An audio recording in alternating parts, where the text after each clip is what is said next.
అయితే నాది ఒక క్వశ్చన్. చెప్పండి. ఇప్పుడు మనం పుట్టేటప్పుడే బ్రహ్మదేవుడు మనకు ఒక రాత రాస్తాడు. ఆ రాతను మార్చే శక్తి ఈ గ్రహాలకు ఉందా? అమ్మవారికి ఉంది.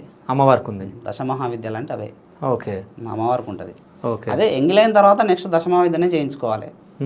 ఇప్పుడు మేము చెప్పినాక కూడా వినకుండా మీరు గ్రహం దాంపత్యకారక గ్రహం, ఇప్పుడు అశుభ గ్రహం ఉందనుకో, శనీశ్వరుడు కానీ, కుజుడు కానీ, రాహువు కానీ, కేతువు కానీ ఉందనుకో, చంద్రుడు కానీ ఉందనుకో, అప్పుడు ఏమవుతుందంటే ఇంకా ఎంగిలైంది కదా ఆల్రెడీ నువ్వు ఇంకా ఎంగిలైపోయినావు.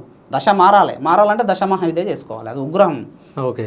దశమహావిద్యలు మీరు చేస్తారా? అంటే నేను సాత్వికంగా చేస్తాను.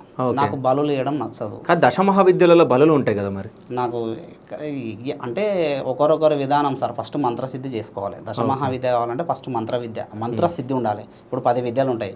కాళీ నుంచి మొదలుకొని కమలాత్మిక వరకు ఉంటుంది. ఒక్కొక్క దేవతకు ఒక్కొక్క మంత్రం కనీసం సిద్ధించాలి. అంటే 10 దేవతల మంత్రాలు 10, ఒక్కొక్క దేవతకు 5-6 మంత్రాలు ఉంటాయి దశమహావిద్యలో. ఏదన్నా ఒక మంత్రం అట్లా 10 మంత్రాలు మనకు సిద్ధి ఉండాలి. 10 మంది దేవతలు ఉన్నారు కదా, 10 మంత్రాలు మనకు సిద్ధి అయి ఉండాలి. ఉన్నప్పుడు చేయించవచ్చు, తప్పేముంది? ఓకే. అంటే నేను ఎట్లా చేస్తా అంటే సాత్వికంగా దక్షిణాచారంలో చేస్తా. అంటే ఎట్లా అది? ఇంకంటే కామన్గా నెయ్యి పచ్చకర్పూరం తీసుకొని, కస్తూరికాయలు ఒరిజినల్ తీసుకొని, తర్వాత ఈ సుగంధ ద్రవ్యాలతో చేస్తాను నేను. అమ్మవారిని మనం సాటిస్ఫాక్షన్ చేయాలి. ఎట్లయితే ఏముంది.